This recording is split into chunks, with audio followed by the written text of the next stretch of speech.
Assalamualaikum warahmatullahi taala wabarakatuh. Kembali lagi bersama kita di channel Pangeran Cahaya. Salatu wassalamu alaika ya sayyidina wa maulana wa syafi'ina habibina Muhammad Rasulullah sallallahu alaihi wasallam. Hadirin semulakan, Allah Subhanahu wa taala telah memberikan kita nikmat yang sangat besar, sangat berlimpah, dan selalu dicucuri rahmat keberkahannya setiap saat dan keadaan. Maka hadirin semulakan, siksa kubur, alam barzah itu hak. Ada kenyataannya, ada 1000% hak. Kemudian pada masyar itu hak. Kiamat alam semesta hak. Kemudian yaumul hisab hak, yaumul mizan, jembatan Shiratal Mustaqim, surga neraka hak. Maka hadirin semulakan Allah Subhanahu wa taala, bukan kita menafikan, artinya memang itu ada secara kenyataannya, secara syariatnya, secara lahiriahnya itu ada. Namun tidak bisa dibayangkan seperti apa yang kita pikirkan ketika mengucapkan buah-buah, tanaman-tanaman, pohon-pohon, bidadari dan sebagainya. Itu tidak sesuai dengan penggambaran kita. Karena di dalam hadis dikatakan surga itu, akhirat itu, dan segalanya itu tidak terpikir dalam pikiranmu. Tidak bisa terpikir dalam pikiranmu. Tidak bisa terlintas dalam pikiranmu, tidak bisa terlintas dalam hatimu. Itu akhirat. Nah, maka hadirin semulakan Allah Subhanahu wa taala. Jadi adapun yang lainnya itu hanya masih pendapat, dan ketika pendapat itu kita hayalkan dengan hayalan pikiran kita, padahal bukan seperti itu aslinya. Ya, karena apapun yang engkau pikirkan tentang akhirat di pikiranmu dan perasaanmu itu bukan seperti itu lebih dari ekspektasimu itu. Maka itu hak. Makanya kita tadi bilang hak, sangat hak. Namun orang-orang yang menjalani itu, ya, bukan berarti kita sudah merasa bebas dan sebagainya, tidak. Artinya orang-orang yang menjalani itu, seperti pertanyaan kubur, alam barzah dan sebagainya itu, kemudian pada masyar dan sebagainya itu adalah orang-orang yang tidak memulakan amanah Allah Subhanahu wa taala, yang tidak mengenal Tuhan. Makanya ditanya man rabbuka, man nabiyuka. Nah, makanya ditanya, kemudian dikumpulkan di padang masyar beramai-ramai untuk diadili. Makanya dihisab. Kenapa bisa dihisab? Kenapa bisa dihitung? Karena ada pengakuan daripada dirinya, baru ditimbang.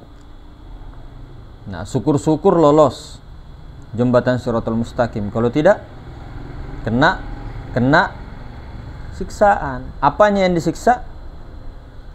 disiksa? Jasadnya ya, jiwanya ya, kena semua.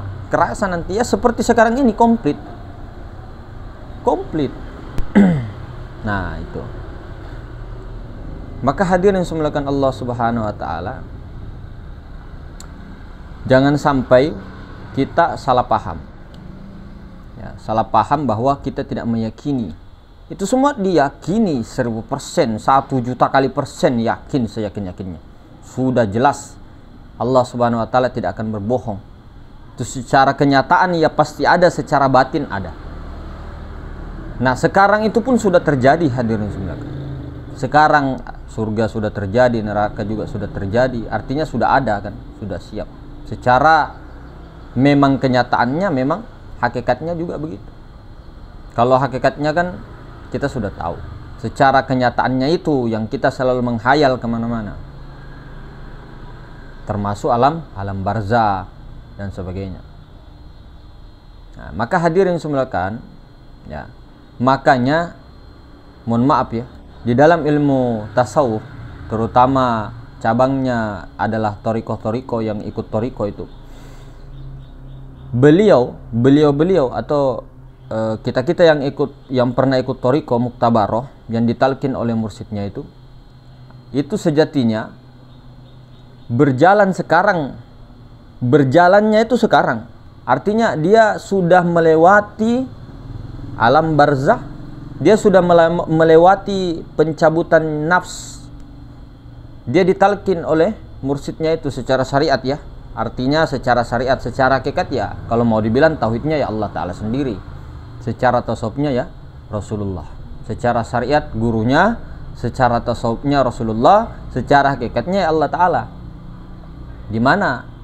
Nah, siapa mau protes kalau tiga-tiganya lengkap begitu? Secara syariatnya mursyidnya, secara thariqahnya tasawufnya adalah Rasulullah, secara hakikatnya Allah. Nah itu. Artinya orang-orang yang berjalan di thariqah muttabaroh, mereka itu sudah berjalan sekarang. Nah, maka contoh ada di dalam thariqah Naqsabandiyah Khalidiyah itu ada Rabithah kubur. Nah, Rabithah kubur setelah Rabithah mursyid ya, zikrul maut. Nah, maka di situ dijelaskan ketika malaikat malaikat Israel mendatanginya, diambil daripada nafsnya, jiwanya, dibawa terus. Nah, ini rahasia ya. Artinya kita tidak terlalu ini, inti-intinya saja. Kemudian diperlihatkan daripada ini.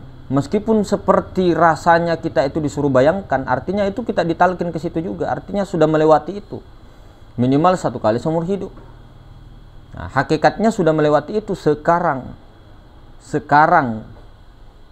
Nah, kemudian dimandikan. Setelah dimandikan, nah, dikafani, disolati, dihantar, kemudian ditimbun, didatangi mungkar nakir, man rabbuka man nabiyuka. Nah, terus menunggu daripada Yaumul Mahsyar. Setelah Yaumul Mahsyar dikumpulkan di situ, baru mendapat syafaat Rasulullah SAW dan sebagainya. Ini inti-intinya saja. Nah, orang-orang thariqah itu sudah berjalan ketika dia di dunia. Maka ketika dia di dunia dan dia serius sampai dia duduk di ma'rifatullah, artinya duduk betul-betul di ma'rifat, bukan hanya pemahaman, dia menduduki sampai makom fana, minimal sampai makom musyahadah, dia betul-betul menyaksikan Allah. Maka orang-orang ini tidak lagi di alam barzah, tidak lagi di yaumul mahsyar, tidak lagi yaumul hisab, yaumul mizan, suratul mustaqim, langsung kepada Allah Subhanahu wa taala. Memang Allah Taala jadikan sebagian hambanya ya, tidak ke surga, tidak ke neraka. Allah Ta'ala mengatakan begitu. Nah, maka Allah Ta'ala katakan dalam hadisnya, dalam hadis qudsi itu, Allah Ta'ala mengatakan, aku tidak ciptakan manusia yang satu ini, yang sebagian ini daripada surga, daripada neraka. Artinya dia untukku gitu loh. Nah, itu hanya untukku. Nah, kalau simpelnya begini, kita ini semua datangnya daripada Allah, zohir wal batin. Datangnya daripada Allah, kembalinya harus kepada Allah.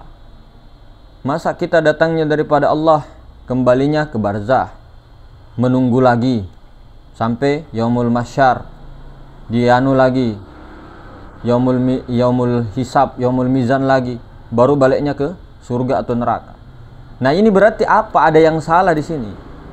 Inilah yang dikatakan jiwa-jiwa yang tersesat.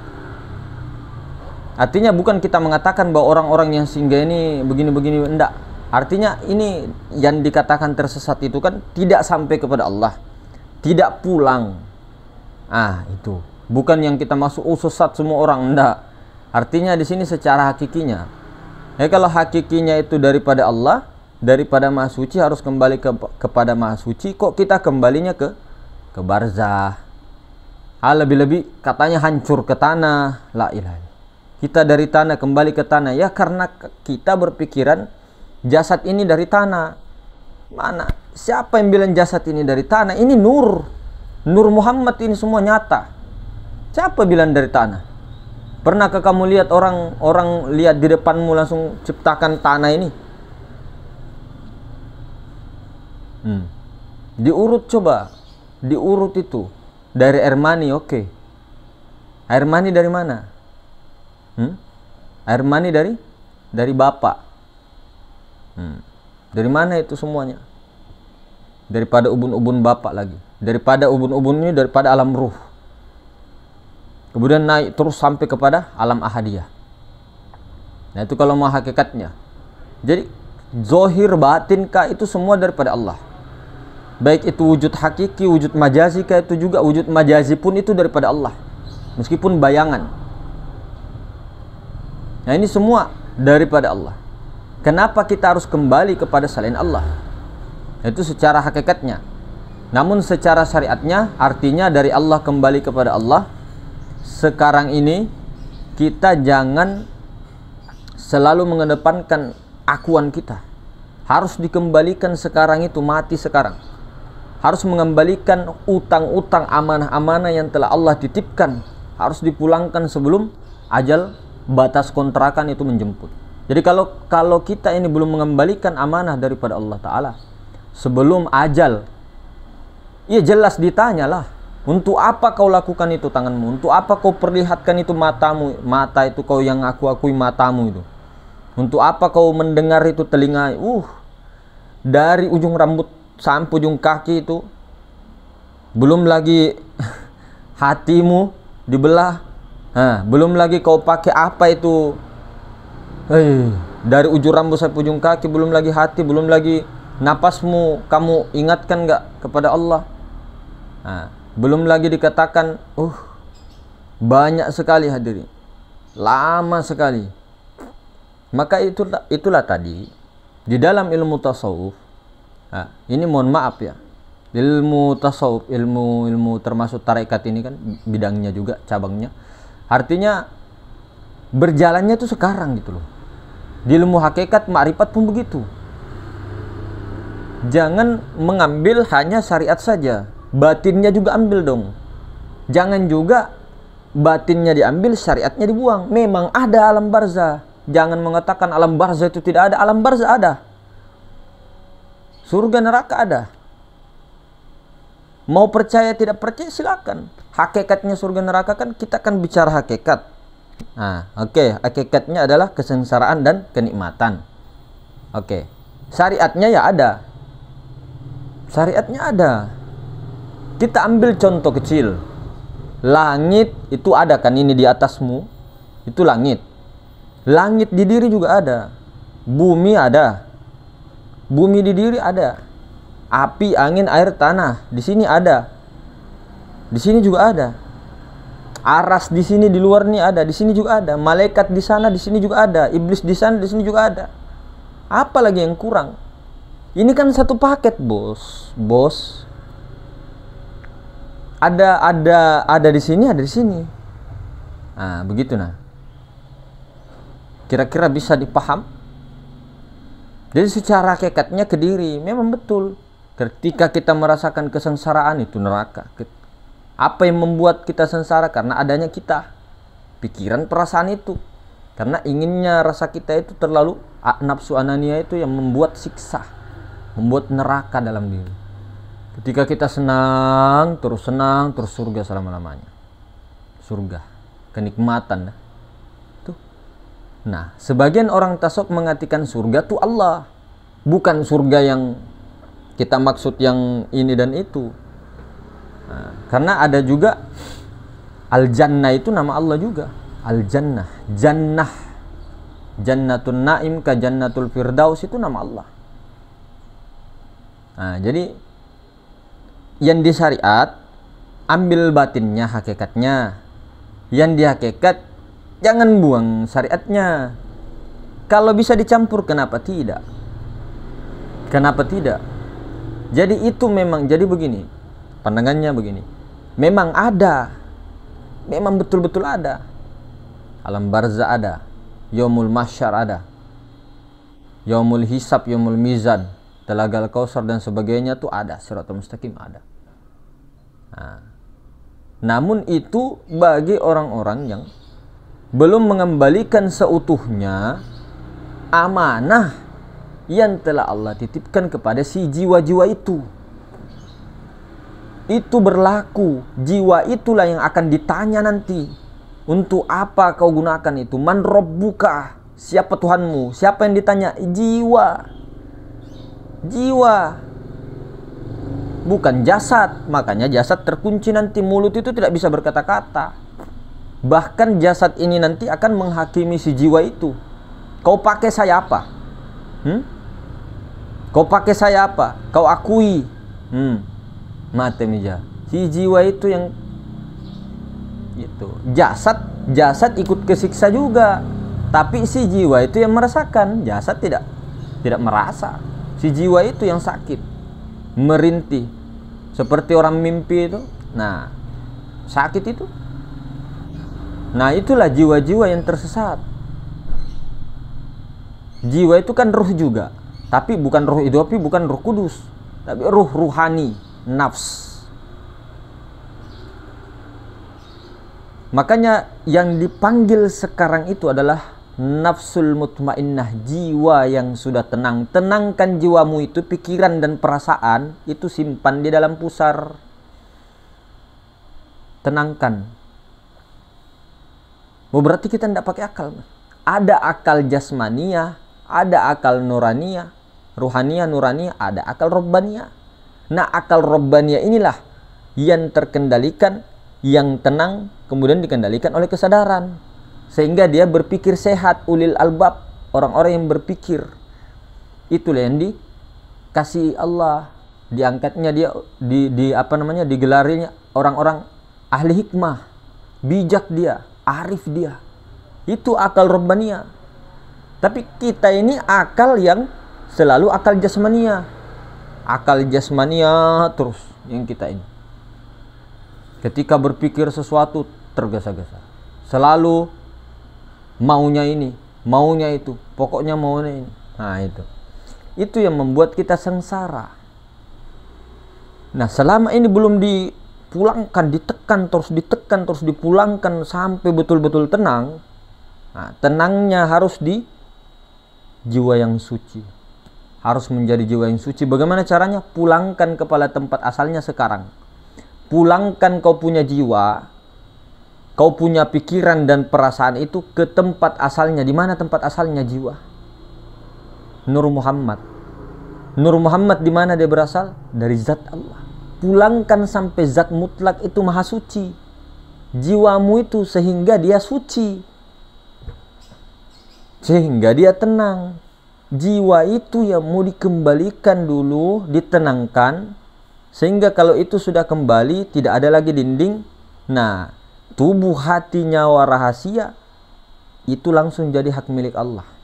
Tapi kalau si jiwa ini, pikiran dan perasaan masih ada lagi, artinya ego, pikirannya itu pikiran ini, pikiran jasmania, egonya dia. Nah, ego makhluknya dia. Nah, itu belum lagi. Nah, ini orang-orang seperti ini dikatakan syirik khofi bil khofi, karena ada wujudnya. Wujuduka zambun, kata Rasulullah SAW. Wujuduka zambun, ada wujudmu itu syirik. Ada wujud kita itu syirik. Maka kata orang tua kita dulu, orang yang berjalan di Nur Muhammad haram dia makan nasi. Maksudnya, orang yang berjalan di Tareqatul Muhammadiyah, Tareqat Jalur Nur Muhammad, haram dia makan nasi. Tidak boleh dia makan nasi. Artinya apa? Bukan nasi lagi yang dipandangnya makan. Bukan nasi lagi yang dimakan. Tapi Nur Muhammad. Karena nasi ini dari asal usulnya semua sesuatu itu daripada Nur Muhammad. Nah, yang makan pun juga adalah Nur Muhammad. Yang menyaksikan, tidak usah lagi ditanya yang menyaksikan. Ya jelas Allah Ta'ala lah. Tidak bisa juga dikatakan langsung Allah Ta'ala makan. Allah Ta'ala tidak pernah makan. Allah kok makan? Allah tidak pernah makan, tidak pernah minum. Tidak butuh dengan makanan, tidak butuh dengan minum. Karena yang bernama Allah itu zat yang maha suci. Orang Allah Ta'ala saja itu tidak balik kanan, tidak balik kiri kok. Masa dibilang makan? Oh, ini Allah makan pisang goreng, Allah naik motor, itu kan sudah jelas-jelas salah. Secara syariatnya salah, torikohnya salah, kekatnya, marifatnya juga salah. Karena yang bernama zat yang bernama Allah itu ya zat. Nah itu tadi, kembali lagi ke topik. Bagi orang-orang thariqah, orang hakikat, orang yang ma'rifat, ini sudah berjalan sekarang. Jadi orang-orang yang puncaknya di syariat yang syariatnya sudah syariatullah, syariat yang maunya Allah dan Rasulullah, itu harus dia sudah memegang thariqah hakikat ma'rifat. Tidak hanya syariat semata. Kalau syariat semata itu pandangannya terus kepada makhluk, makhluknya terus. Sampai kapan kita ke makhluk terus? Komennya ke makhluk terus. Dia tidak sadar bahwa dirinya itu yang berbicara, siapa yang dikomen, siapa yang dikritik, siapa yang diginikan. Kalau sadar oke. Tapi sadarnya jarang ada orang begitu. Jarang ada orang yang bisa sadar.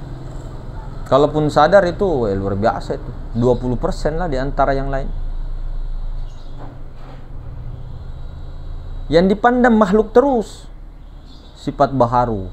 Sifat baru apa? Makan, minum, tinggi, pendek, besar, berbentuk, berpadat. Itu baharu. Sifat kodim, kudroh, iroda, ilmu, hayat, sama, basor, kalam. Menunjukkan apa? Kaunuhu qadirun, kaunuhu muridun, menunjukkan adanya zat. Maka itu tadi, kita ini daripada Allah, inna lillahi wa inna ilaihi raji'un. Daripada Allah kembali kepada Allah.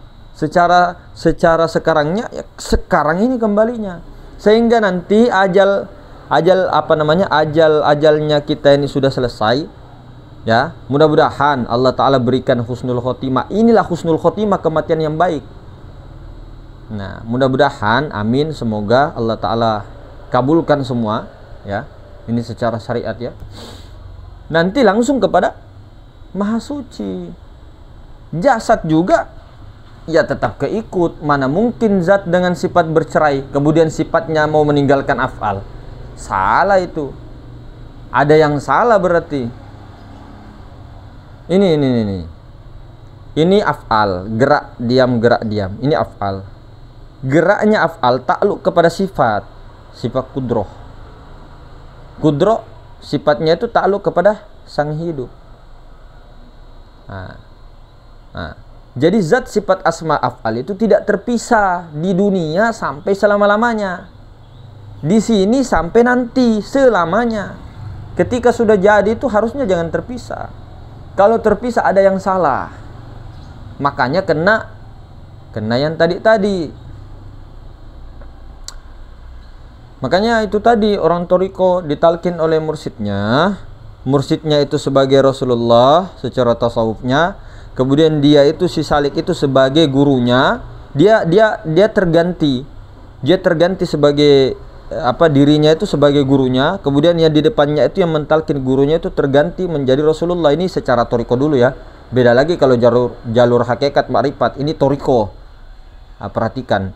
Nah, ini kita ini sebagai guru kita, jadi guru kita, fana kepada guru kita jadi guru kita. Nah, guru kita itu jadi ibarat Rasulullah, fana. Ini masalah rasa ya, jangan sampai salah.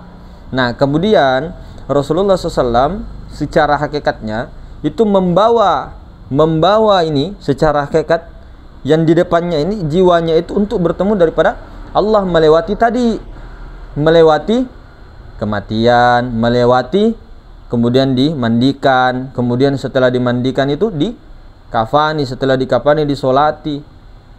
Nah, Rasulullah yang tuntun secara hakikat.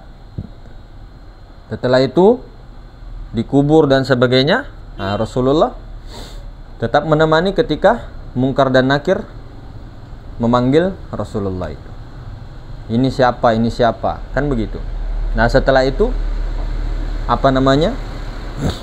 Allah Ta'ala menyuruh daripada malaikat Israfil untuk meniup sangkakala hancurnya alam semesta. Barulah setelah itu ditiupkan lagi sangkakala kedua, baru dihidupkan di padang mahsyar. Di situ pun dituntun lagi terus sampai melewati jembatan Shiratal Mustaqim. Itu kalau di talqin ya, di Robito kubur namanya, Robito kubur atau zikrul maut, sampai masuk kepada hadir Allah, hadirat Allah Subhanahu wa taala, bertemu hingga fana, yang ada hanya Allah semata-mata. Nah, baru setelah itu baru kan talqin la ilaha illallah, baru la ilaha keras, baru Allah Allah keras, baru khafi hantam 5.000, 10.000, 15.000, 25.000, 70.000, macam-macam. Nah, itu artinya ketika sudah Allah Allah Allah Allah taala, semua itu Allah taala yang berzikir pada hakikatnya, yang memuji dirinya sendiri, tidak ada lagi dia di situ. Fana sudah, tidak ada gurunya, tidak ada siapa-siapa, yang ada hanya Allah. Nah, itu maksudnya bertoriko, bukan berarti membayangkan guru dan sebagainya, syirik atau bagaimana, tidak. Bukan ketika berzikir juga, bukan. Itu metode ketika talqin, bukan apa-apa. Itu secara toriko muktabaro. Kalau di toriko Nur Muhammad langsung ke diri kita ini diubah, difanakan kepada Rasulullah fana kepada Allah langsung. Nah, itulah makanya dibilang jalur tol, jalur Nur Muhammad. Tapi lebih bagusnya pakai dua-dua. Nah, nanti terakhirnya pakai jalur Nur Muhammad. Nah, itu. Jadi begitu, tuan-tuanku. Mudah-mudahan kita itu tadi terpahamkan sedikit. Diterima tidak diterima itu nanti kembali kepada diri masing-masing. Itu saja. Innalillahi wa inna ilaihi raji'un. Dari maha suci harus ke maha suci. Sekarang ini waktu kita berapa lama ini? 40 tahunkah? Wallahu alam. Ya tah? 70 tahunkah? Wallahu alam bisawab. Nah, kalau kita sekarang ini hanya dipaham saja, paham kita, oh iya Nur Muhammad, oh daripada zat Allah. Tahu juga kita ini, tahu juga yang mana zat Allah. Itu kan masih tahap musyahadah. Nah, kalau bisa sampai tahap fana. Tapi kalau bisanya ini bukan bisanya kita, tapi itu semua karena karunia Allah. Tapi tetap ada ikhtiar dengan mujahadah yang sangat kuat dan gigih tekad yang kuat. Menjada wajada, siapa yang bersungguh-sungguh pasti akan berhasil. Walladzina jahadu fina lanahdiyannahum subulana. Siapa yang bersungguh-sungguh, aku akan tunjukkan jalan-jalanku. Itu kata Allah Subhanahu wa taala. Namun dengan la haula wala quwata illa billah, dengan kesadaran itu, artinya Allah taala dengan geraknya, afalnya, daripada sifatnya, daripada zatnya sendiri. Seperti itu. Mungkin begitu, saudara. Assalamualaikum warahmatullahi taala wabarakatuh.